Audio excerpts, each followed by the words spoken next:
ఇంకా మనం వెయిట్ చేయటానికి రావాల్సిన వాళ్ళు ఎవరూ లేరు. మరి ఇంకా ఎందుకమ్మా మనం ఆలస్యం చేయడం? బిషప్ గారు మిగతా వాళ్ళందరూ ఆల్రెడీ బయలుదేరారమ్మా. అమ్మకి ఎడ్విన్కి చెప్పి మిగతా కార్యక్రమాలన్నీ కానిచ్చేద్దాం. ఆయన బతికున్నప్పుడు ఆయనకి రెజినా ఒక్కతే చాలు. నువ్వే చూసావుగా, చనిపోయిన తర్వాత కూడా ఆయన ఆత్మకి శాంతి లేకుండా చేస్తోంది. అదేరా దాని బుద్ధి.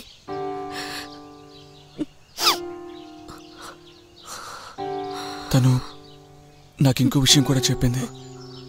మీకెవరితోనూ వేరే సంబంధం ఉందని. ఎడ్విన్, నువ్వు దీన్ని నమ్ముతున్నావా? ఇది కాక ఇంకేం చెప్పినా సహించేవాడిని, కానీ అయితే నువ్వు దాన్ని నమ్ముతున్నావన్నమాట. మనం వెళ్ళిపోదామమ్మా ఈ దరిద్ర పింట్లో నుంచి. మనిద్దరం మాత్రమే దూరంగా ఇటనే వెళ్దాం. మనకు వీళ్ళెవరూ వద్దు.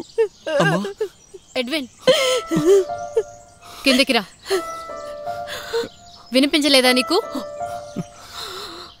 నువ్వు వచ్చాక ఇంకా నాన్నని చూడలేదు కదూ. ముందు కిందకొచ్చి చూడు.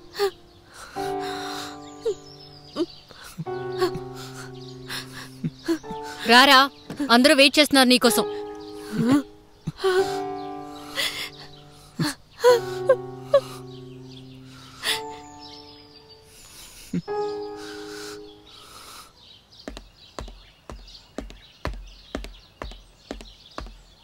రెజినా, మీ నాన్న బాడీని తీసుకెళ్తున్నారు. పాతి పెట్టడంతో అంతా పూర్తవుతుంది.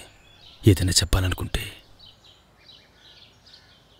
పీటర్, నువ్వెందుకని ఒక నీడలాగా? నిజమే, నీకే కాదు, ఈ ఇంటికి కూడా నేనెప్పుడూ నీడలాంటి వాడిని. రెజినా, బాధల్ని పంచుకోవడానికి బంధువులే అయి ఉండాల్సిన అవసరం లేదు. ఏదైనా సరే నాకు చెప్పు, అది ఎలాంటి విషయమైనా సరే.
లారా, ఆంటీని తీసుకెళ్ళు.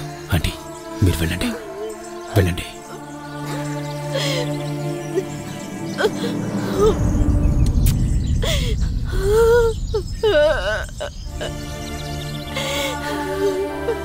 ఎడ్విన్, పద పద.